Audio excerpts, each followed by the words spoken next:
saudar você que se predispôs a acordar mais cedo para estar na casa do Senhor. Conforme eu falava para vocês, no período de oração, a pregação do Evangelho, ela é cada vez mais complexa. Não porque Deus mudou, mas porque os corações mudaram. Conversava com um pastor amigo meu e ele expressava a tristeza do coração dele em relação à vida das pessoas, ao proceder. As pessoas, elas cada vez mais têm menos preocupação com o próximo. Cada vez mais as pessoas olham para si mesmas. Cada vez mais. E cada vez mais fica difícil para nós vivermos neste momento. Somos forasteiros aqui, em terra estranha estamos, e cada dia fica mais difícil. Não há outra saída para você conseguir manter o seu coração alinhado com Deus, a não ser buscar a sua face, meditar na sua palavra, comunhão com os irmãos, comunhão com o Senhor. E cada vez mais as coisas têm sido geradas substituições que nos envolvem de tal maneira que é tão difícil sair. E não falo nada de ilícito, não. O ilícito ele sempre houve. E aí a ação de Satanás, ela é uma ação que age, bonito, né? É uma ação que age no lícito, em que as pessoas elas veem situações e as situações elas não acusam. Falo de trabalho, falo de família, falo de hobbies, falo de lazer. São coisas que a nossa vida necessita, faz parte da nossa vida. Nós não somos chamados de maneira nenhuma a irmos para um monte, numa caverna e ficarmos isolados. Não somos chamados a nos fecharmos em monastérios nem em conventos e não ter acesso nenhum com o mundo exterior. A nossa vida espiritual é uma vida que é pautada no relacionamento com o Senhor e uma aplicação prática. Sempre foi assim. A palavra de Deus ela tem essa vertente. Relacionamento com Deus e ação prática com o próximo. Tanto que quando Jesus fala amar Deus sobre todas as coisas e o próximo como a ti mesmo, ele está falando exatamente sobre isso. Não adianta você dizer que ama um Deus, que você ama um Deus que está longe, que você é fiel a Ele, mas aqueles que estão perto de você, você não dá atenção. Nós cantamos uma música, o primeiro hino que nós cantamos, nós falamos sobre segurança, que é o nosso primeiro tema. Estamos não caminhando para o fim desse tema de santidade sem a qual ninguém verá o Senhor. E nós temos tratado sobre o tema de segurança. Que segurança? Segurança em Cristo. Eu posso ter alguma segurança na salvação? Será que é certo? Não é certo? E nós estamos tratando a respeito deste tema. Começamos na semana retrasada, na semana passada nós tivemos o evento de Páscoa. Na semana retrasada nós lemos 2 Timóteo 4, 6 a 8 e fala o apóstolo Paulo dizendo: quanto a mim estou sendo oferecido por libação, o tempo da minha partida é chegado. Combati o bom combate, completei a carreira e guardei a fé.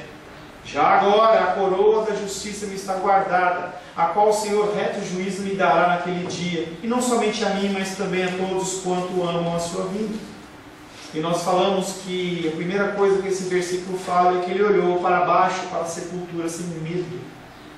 O apóstolo Paulo olhava para a situação dele, pré-morte, ele via a situação de morte chegando e ele não tinha temor.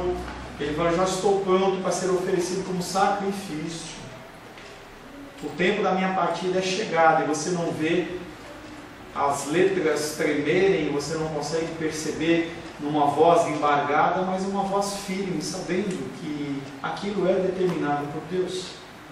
Falamos também que ele olhou para trás, porque ele olhou para a sua carreira, o que ele fez. E foi toda essa introdução que eu fiz para você, O que nós temos feito com o nosso tempo? O que nós temos feito? Será que nós temos nos dedicado às coisas que são realmente do Senhor ou outras coisas? Entenda que uma decisão como essa não vai te levar para o inferno, não é isso. Mas vai mostrar onde você está com o teu coração. E aonde está o teu coração está o teu tesouro. Se o meu coração está apenas no meu relacionamento com a minha esposa, está errado. Se o meu coração está firmado no bem-estar apenas da minha filha, está errado. Se o meu coração está firmado apenas com a igreja cristã Semente de Vida, está errado. Se eu tenho um coração preocupado apenas com você, eu estou errado. Porque nós temos um Deus que é soberano e que Ele merece toda a glória, toda a honra e todo o louvor. E tudo que nós viermos a fazer a partir disso tem que decorrer do relacionamento com Ele. E aí o apóstolo Paulo, ele fala da sua carreira, ele fala: combati o bom combate. Ele fala: completei a carreira. Tudo que me foi designado para fazer, eu fiz. Tudo que Deus designou para você, você tem feito? Não. Quantos nãos nós podemos acumular se nós formos detalhar esse assunto? Quantos nãos nós temos dito a Deus? Nos dizemos espirituais, mas não vivemos como espirituais, nós vivemos como naturais. Foi algo que dentro da oração da Cláudia ela falou, foi exatamente em relação a isso. Como nós temos procedido? Porque nós olhamos para o cenário político, essa bagunça, roubo, corrupção, e o que nós temos feito por isso? Não, eu tenho que me virar.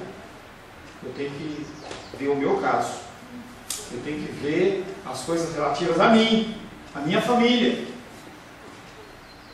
E isso é muito sério. Porque Deus ele não está chamando eu e você para coisas maravilhosas e grandes demais, mas te chamando para o simples. Nós temos que agir dentro do contexto simples da nossa vida.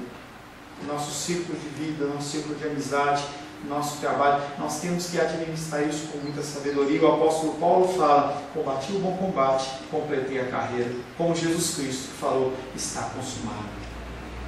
Ó, não tem mais nada a ser cumprido, eu fiz tudo que tinha que ser feito.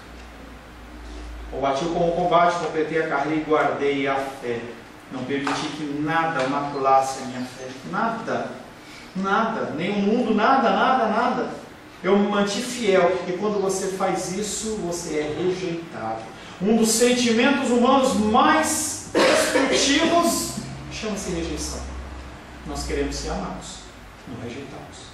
Mas quando nós agimos como o apóstolo Paulo diz que ele agiu, nós somos rejeitados. E o pastor ontem falava para mim assim: pastor, eu acho que é porque eu tenho uma condição financeira muito baixa em relação às pessoas da igreja. Eu falei: não é isso. E ele procurava se apoiar em algum conceito material, porque chega um momento da guerra eclesiástica em que a pessoa está apanhando tanto, em que ela começa a procurar algum tipo de culpado. E eu falei: não é isso. O problema é que você o problema é que você está querendo fazer algo que é contra a carne, que é contra o mundo e que é contra o espírito. Entenda que a boa consciência ela não pode salvar ninguém. Não vai adiantar nada você ter uma consciência tranquila. Estou com a minha consciência tranquila. Isso não reflete em nada a sua salvação. Nada. Mas eu te garanto que no dia da sua morte, quando você estiver deitado num leito, se você tiver com a tua consciência tranquila, vai fazer diferença. Vai ser algo que vai te trazer paz. Aquele amigo, aquela pessoa, aquela situação. Acusados nós seremos. Acusados nós seremos. Mas será que o nosso coração ele vai estar em paz? Ou ele vai estar num coração atribulado? Chama! Tal pessoa que eu preciso falar. Lembra de ler? Chama tal pessoa que eu preciso falar. Chama tal pessoa porque eu preciso me acertar. Eu preciso. Chama. Vem. Desespero. É aquela situação em que quando você chega, você aceita uma oração. Aceito.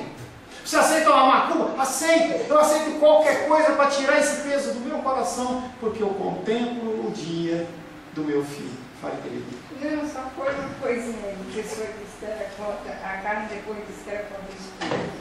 Foi só um, né? Contra o espírito. Não é contra o espírito, é contra a carne. O senhor se enganou aí, só isso. Contra o mundo, a carne. Perdão. O mundo é contra o espírito. Desculpa. Mas entendeu que isso dá contra o espírito. As nossas ações que são contra a carne, contra Satanás e contra o mundo. Tá? Me perdoe e agradeço pela observação. Tá?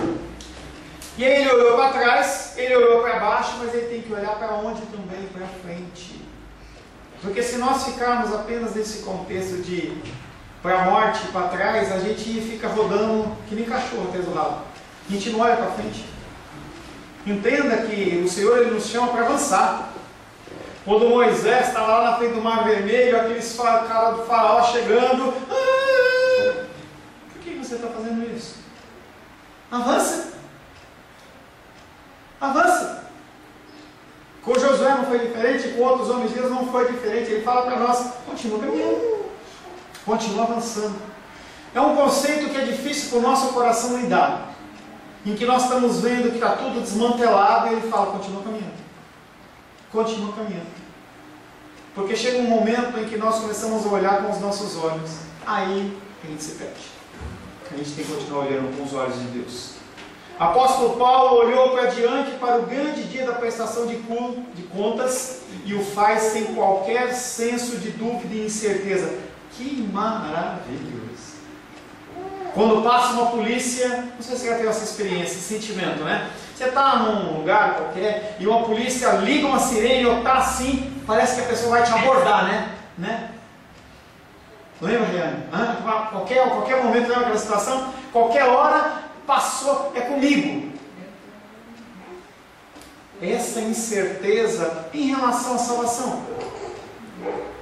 Em que o anjo fala assim, hoje pedirão a tua alma.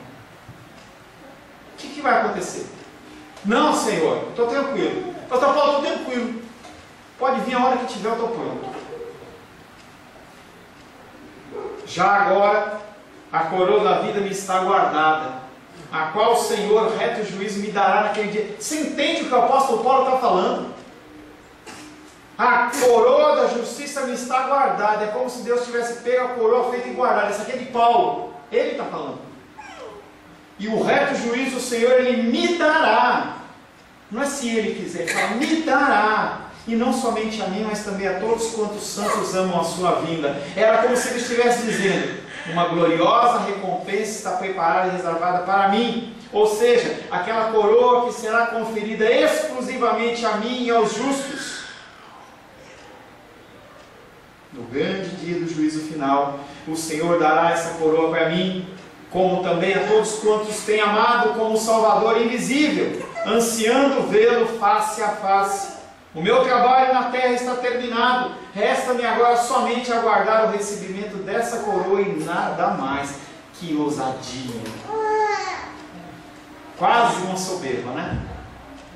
Quase uma soberba. É aquela situação que o apóstolo Paulo assim, sede meus imitadores. Por quê?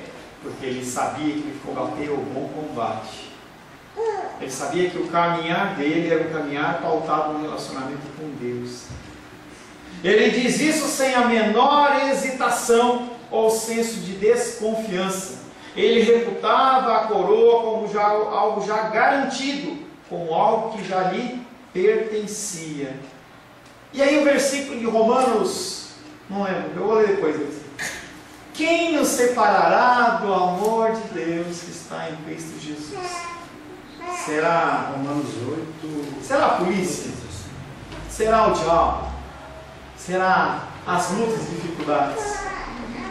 Será que é a falta de sono? É o versículo 35. Capítulo 8, versículo 35. Será que alguma coisa pode nos separar do amor de Deus que está em Cristo Jesus? A palavra de Deus diz que não. É por isso que o apóstolo Paulo ele tinha tanta certeza. Ele falava com tanta propriedade. E aí, Quando eu me vejo angustiado, a minha angústia é uma angústia de vergonha. Porque ele fala, se eu te dei todas as coisas, mas eu te dei a coisa mais importante, que é o meu filho, será que eu não vou te conceder outras? Como é que a gente tem o direito de duvidar? Como é que a gente tem o direito de ficar com o nosso coração abalado? Falei para você já, tenho sido não é nenhum direito, pastor, eu acho que é uma fraqueza. Não, mas o sentido do direito que eu estou falando assim é, com tudo isso que nos cerca, com tudo isso que o Senhor ele nos concede, como eu posso duvidar? Como eu posso duvidar? Porque nós confiamos, eu já tenho usado esse exemplo. Por exemplo, você é uma pessoa aposentada da aeronáutica, você tem alguma dúvida que no dia do seu pagamento, aquele pagamento vai lá, você tem dúvida? Quando você vai, será que entrou? Não. Mas do jeito que a coisa está indo, pastor, eu fico em dúvida. Quando venceu o teu provento no mês passado, você tinha dúvida que o dinheiro ia estar na conta? Naquele mês não, mas a partir de agora eu tenho dúvida de tudo. Quando você, no último provento, você foi conferir para ver se tinha chegado ou você tinha certeza que tinha chegado? Mas eu olho no aplicativo, aí eu vejo se entrou ou não. Você tinha dúvida no seu coração? Não. Como é que a gente pode ter dúvida do Rei dos Reis? É esse raciocínio que eu tento implantar na minha vida, e eu luto com isso, e eu gostaria que você também tentasse, para que algum dia talvez você seja vitorioso, em vez de mim, porque eu luto e não consigo, porque dia após dia eu luto com isso. Há uma dúvida no nosso coração, no meu coração, que ela é tremenda, e nos açoita, nos assola, mas o apóstolo Paulo não. Entenda que ele olha para a situação terrena dele e para ele é tranquilo. Posso morrer ou posso viver. Agora, perante o tribunal do Senhor, que ele sonda o coração. Pastor, mas é porque ele sabe as condições em que ele foi chamado. E nós não sabemos a condição que nós Às somos vezes nem chamados. sempre a gente sabe. A mesma coisa aí. Não, mas ele sabe. No momento em que ele estava sendo apedrejado, você acha que... O que estava acontecendo no coração dele? No momento em que ele estava lá em cima, lá sendo julgado, ou preso na prisão com Silas, o que levou ele a cantar? É difícil, gente. É difícil. Mas é difícil. É difícil. É difícil. Ele estava algemado num lugar que não é essa cadeia que o Lula ficou, com 15 metros quadrados. Não era. Tá? Era um lugar escuro, talvez com uma janelinha no teto, uma umidade desgraçada de bolor lá, se ele tivesse algum problema de respiração, atacava. Acorrentada. Umidade.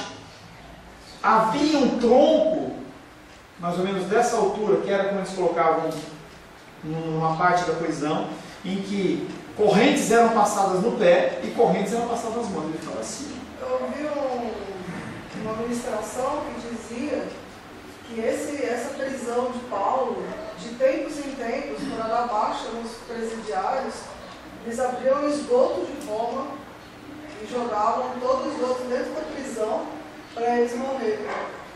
Esse era o jeito que eles tinham para dar baixa nesses presos. Era esse lugar que Paulo estava. E aí, num contexto desse, ele fala: glória, glória, aleluia. Eu quero chegar nesse nível, mas estou muito longe. Mas entenda que nós estamos longe desse nível, mas se nós não continuarmos caminhando, querida, nós vamos ficar onde nós estamos.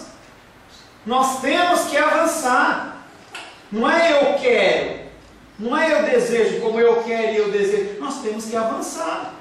Nós conseguimos isso buscando a Deus, lendo a palavra, meditando. É assim que nós aprendemos, é assim que Paulo fez, colocando em prática.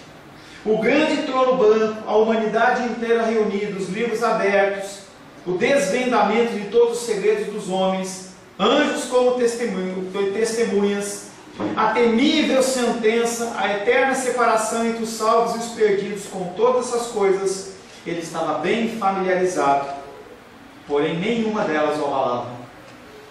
Lembra quando, há uns 6 meses atrás, eu falei assim, imagina passar os pecados aqui. Né? A irmã passa para fora. Ficou de cor, ficou vermelha, roxa, verde. Porque quando a gente fala nisso, passa na nossa mente. O nosso pensamento, a nossa... Ó, esse lugar é meu, hein? Né? E o apóstolo Paulo, dentro de uma situação como essa, essas são as principais questões envolvidas nesse versículo. Mas nós vamos nos ater a algo que é a certeza da esperança no dia do julgamento final. Há 4 coisas a falar sobre a questão da segurança que nós vamos trabalhar nos domingos a seguir. Primeiro, nós vamos mostrar que uma esperança como a de Paulo, firme, é algo verdadeiro e bíblico. Existe. Não é só para Paulo. Não é só para Paulo. Muitos homens e mulheres ao redor da história, ao longo da história, da qual eu não faço parte. Eu posso fazer uma pergunta? Só um minutinho. Da qual eu não faço parte, tem essa fé, essa esperança firme, que em qualquer situação Deus está no controle. Em especial, no dia da salvação, há pessoas por toda a história que têm essa fé firme, e essa fé firme ela é bíblica. Antes de você fazer sua pergunta. Segundo, nós vamos mostrar também que uma pessoa pode nunca chegar a sentir essa firmeza e ser salvo. Ufa! Ufa! De um lado, uma certeza, e é bíblico.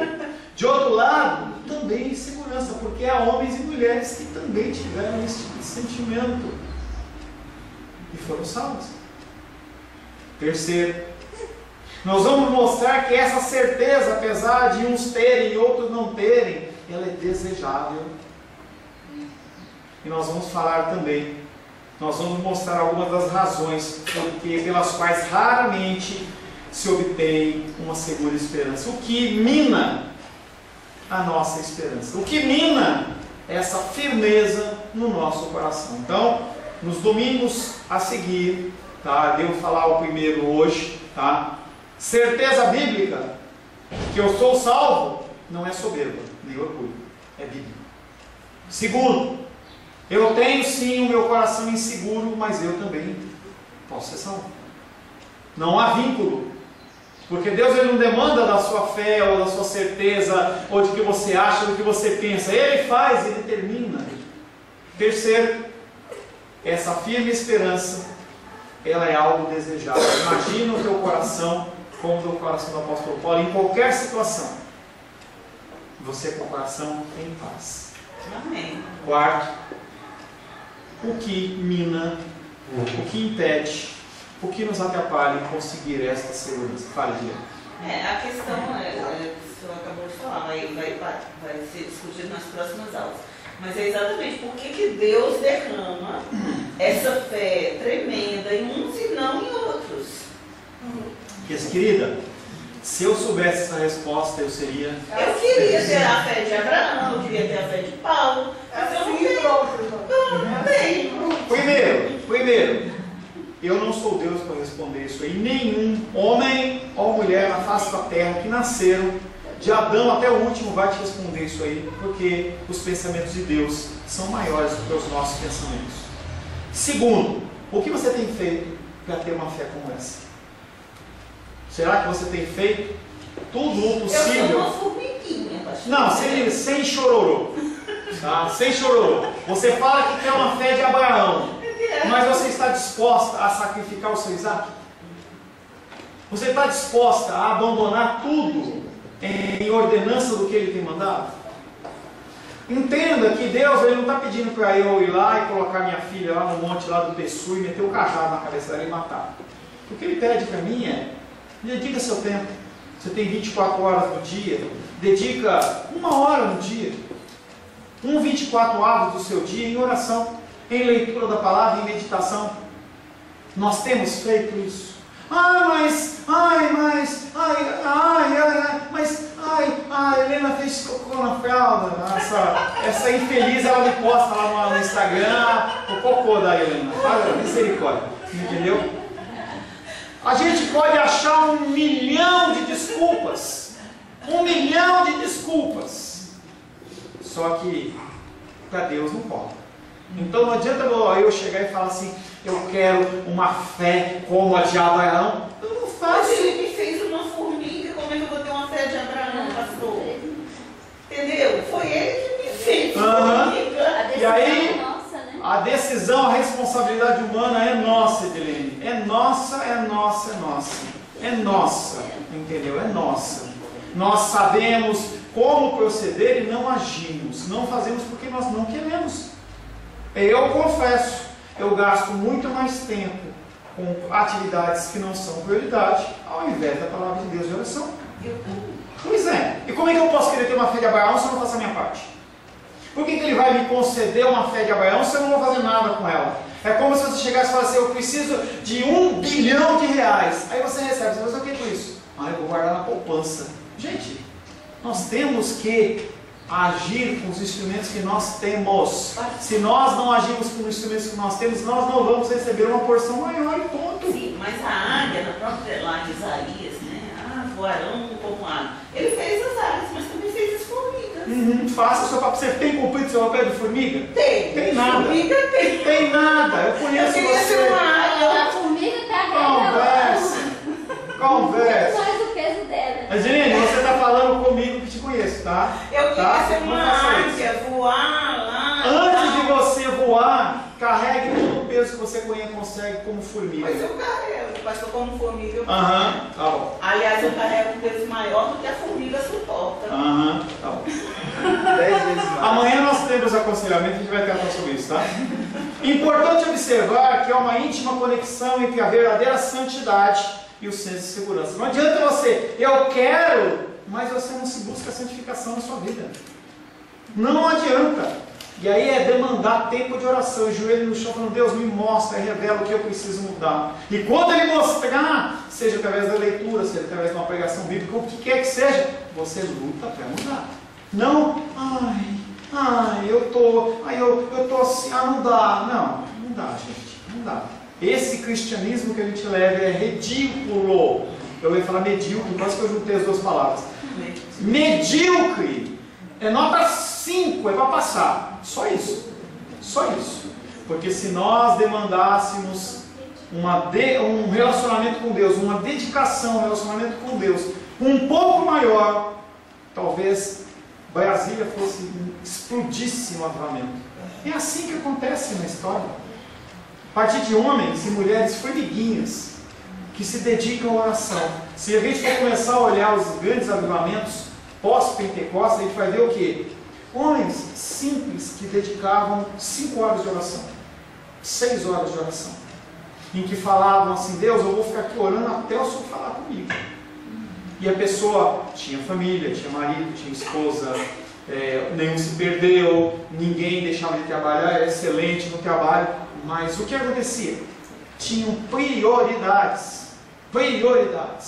Se um de nós, desse pequeno grupo nosso, se um de nós, tivesse uma vida de relacionamento com o Senhor verdadeiro, você pode ter certeza que Brasília seria impactada. Mas minha mãe não se conhece. O que você tem se dedicado em relação a isso? Meu pai, como nós temos nos dedicado? Nada, gente. A gente faz arroz com feijão. É o arroz com feijão. É só manutenção. É você, é eu, é todo o cristianismo. É assim que a gente vive. Agora, não, apóstolo Paulo. Não, porque o apóstolo Paulo ele abriu mão de tudo. Ele era um fariseu. Ele tinha reconhecimento, ele tinha casa, ele tinha onde morar, e as pessoas quase idolatravam. Ele abandonou tudo isso. João Batista, mesma coisa, ele era filho de sacerdote. O que ele fez? Ele foi comer gafanhoto com o mel silvestre. Não, pastor. Eu ganhei, olha que lindo, só para você ficar com vontade. Opa, nada. Eu gosto de soufflé, entendeu? Eu não quero gafanhoto, nada, eu quero soufflé. Gente. Quanto mais se manifesta a santidade, geralmente existe mais segurança. Primeiro, uma segurança e esperança é algo verdadeiro e bíblico. Nós vamos começar a ver alguns textos disso. A segurança do crente não consiste em mera fantasia e sentimento. Eu estou me sentindo tão bem com Deus, estou com o coração tão em paz. Não é sentimento. não resulta de um elevado espírito de júbilo natural e nem de um temperamento humano. Eu estou sentindo no coração. Risca isso no seu dicionário. Risca isso no teu cristianismo. Como é que eu falei? Estou sentindo no coração. Estou sentindo no coração. Se você está sentindo no coração, você tem que ir para onde? Incor. Liga para o SAMU. Liga para o SAMU e fala assim: eu estou sentindo algo no meu coração. Tá? Não existe esse contexto. Sentiu, entendeu? Quando você sentir algo no coração. Esse negócio de sentimento no coração é algo emocional, e relacionamento com Deus não é emocional. Porque quando Deus fala, eu mata o seu Isaac, não tem nada emocional aí não, hein? Quando Jesus Cristo fala, ama os seus inimigos, Ele não está falando nada de emocional. É decisão. Antes é um dom do Espírito Santo. Mas eu não tenho. Se você não tem, você não é salvo. Todo aquele que tem o Espírito Santo tem o dom dele no coração. E não é um, não é uma parte, não é metade, são todos. O fruto. Eu estou falando do dom agora. Dom. O dom. O fruto, item. Se você é salvo, o Espírito Santo habita em você. Como ele é pleno, ele não age em você pela metade, ele age plenamente. Ou seja, eu e você temos total e completa possibilidade de agir como Abraão, como Paulo e como qualquer homem da Bíblia. Porque se não fosse, esse livro aqui seria uma mentira. Ele é uma verdade. Jesus Cristo olha para os seus discípulos e fala assim: vocês vão fazer coisas maiores. Ele está mentindo, é isso? Não. Você tem feito, né? Coisas maiores e melhores que Cristo, né? Antes é um dom do Espírito Santo, proporcionado sem qualquer ligação com a constituição ou com os estados emocionais do corpo. Se você é salvo, você tem o Espírito Santo. Ponto. Tem amor, paz, longanimidade, mansidão, domínio próprio. Se você orar segundo a vontade de Deus, as pessoas elas são curadas. Se algum líquido venenoso, lógico que você não vai tentar Deus, mas se você tomar algum líquido venenoso, não vai te fazer mal. É o que a Bíblia diz. Isso é para quê? Para os salvos. É para mim e para você. Trata-se de um dom que todo crente em Cristo deve buscar e ter como alvo. Embora sejamos atacados com muitos conflitos internos, na luta contra o pecado, podemos sim esperar a morte e o juízo sem qualquer temor. Talvez seja mais fácil esperar o juízo sem temor do que viver a vida sem temor. Mas uma é consequência da outra, porque você não está em vias de morte. Quando você estiver em vias de morte, uma coisa eu vou te garantir: você não vai pensar na conta da CAESP. Quando você estiver lá e o médico fala assim: olha, pode chamar a família, e você ouvir, poxa, espera um pouquinho, eu esqueci de fazer minha declaração de imposto de renda. Esse vai dizer, não vai. Naquele momento as suas atribuições, suas preocupações, elas vão mudar.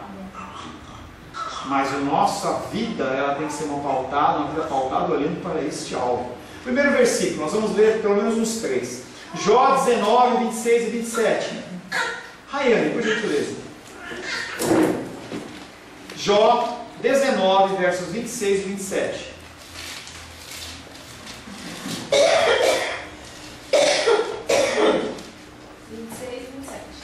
Sim. Depois, revestido esse meu corpo da minha pele e minha carne, verei a Deus.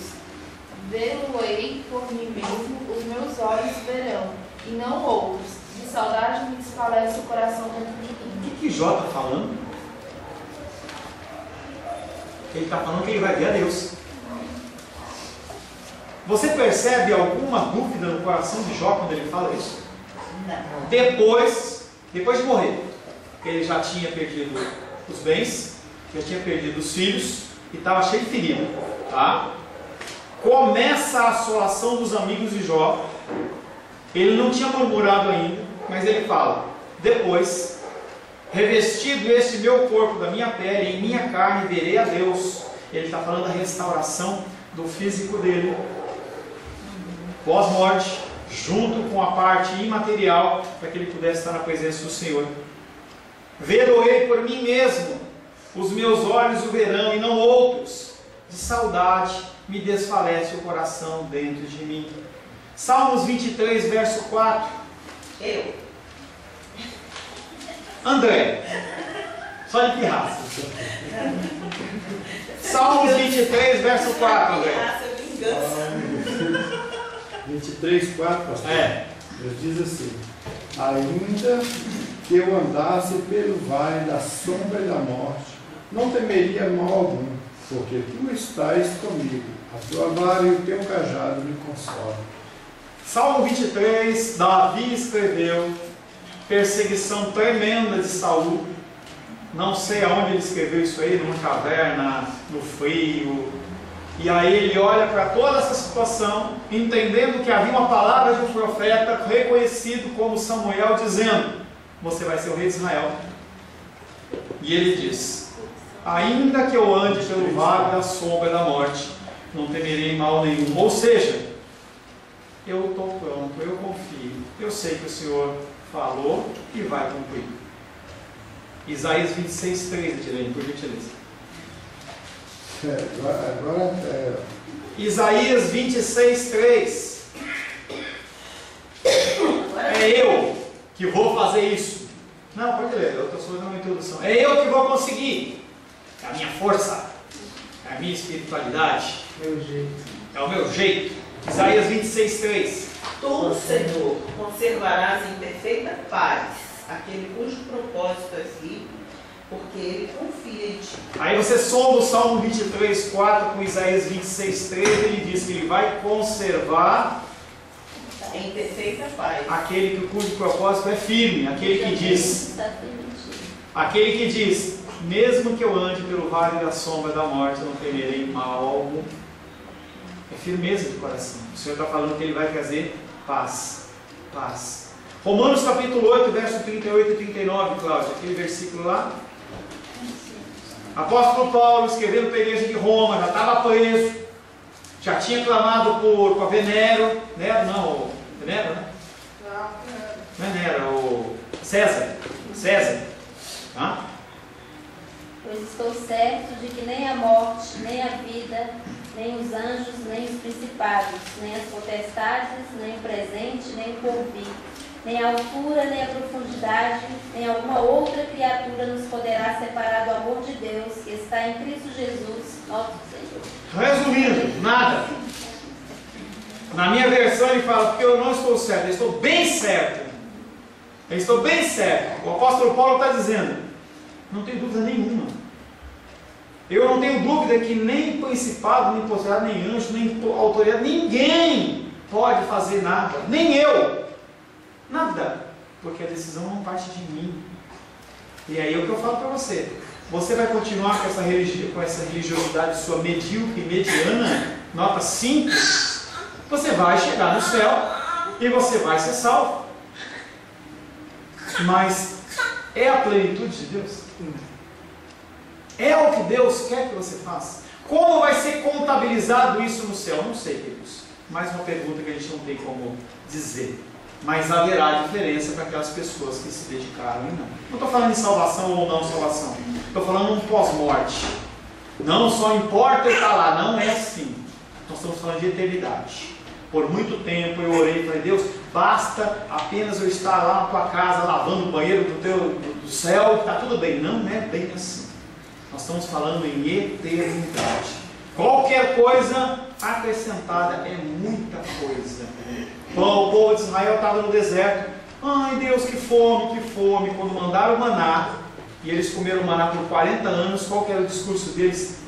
Só temos esse maná. Já estavam de saco cheio, não aguentavam mais. Imagina você com o trivial e o básico. É lógico que o Senhor ele é aquele que vai fazer a manutenção do nosso coração, senão seria um tremendo do inferno. Para finalizar, 2 Coríntios capítulo 5, verso 1 e 6. Rosângela, por gentileza.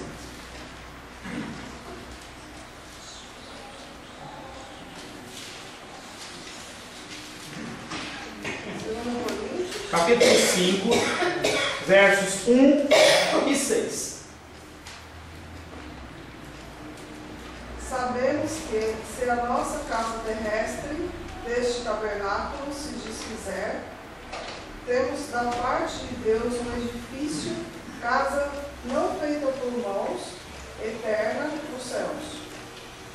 Temos, portanto, sempre bom ânimo, sabendo que, enquanto no corpo estamos ausentes do Senhor. O apóstolo Paulo está falando à igreja de Corinto que se ele morrer, se nós morrermos, se desfizer a nossa vida, nós temos algo garantido no céu. Ele está bem certo disso. Se a tua vida for a mais miserável possível na terra, e não é, nós vivemos dentro de uma porcentagem da população mundial que deve ser algo em torno de 3% no padrão de vida que a gente vive nós aqui. Ah, pastor, do jeito que você vive.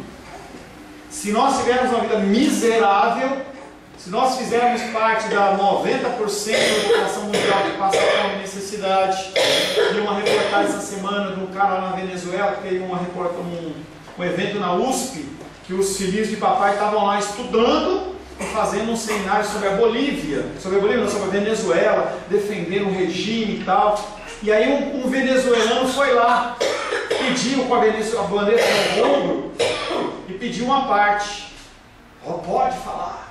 Ele falava assim para eles: vocês sabem o que vocês estão querendo? Tem nem ideia. Vocês sabem? Eu quero dizer para você que 80% da Venezuela está em regime de miséria. Eu saí lá da Venezuela procurando algo melhor, meus familiares estavam comendo lixo. E você vem falar para mim que você quer esse regime aqui no Brasil? Gente, Venezuela, aqui ó, pertinho. Se você pegar um avião, vai passar uns 10 dias lá. Se você tiver uma situação como aquela e morrer, ainda é valia, porque você vai ter uma vida eterna na presença do Senhor, sem dor, sem dificuldade, sem nada. O apóstolo Paulo se baseava nisso. Sabemos que se a nossa casa terrestre nesse tabernáculo se desfizer, temos da parte de Deus um edifício, casa não feita por mãos, eterna, casa não feita por mãos, eterna nos céus. Temos, portanto, sempre bom ânimo, sabendo que enquanto no corpo estamos ausentes do Senhor, enquanto nós estivermos no nosso corpo, nós padeceremos dificuldades, sejam físicas, emocionais, espirituais, financeiras e qualquer sorte. Mas independente da luta e dificuldade, nós temos um tesouro guardado no céu e nada poderá tirar das nossas mãos. Amém. Senhor, em nome de Jesus, nosso coração se abala perante as lutas do dia a dia. Nós, Pai, confiamos com uma mão e desconfiamos com o outro. Nós elevamos as mãos aos céus, declarando a Tua grandeza e a Tua santidade, mas logo depois nós murmuramos contra o Senhor.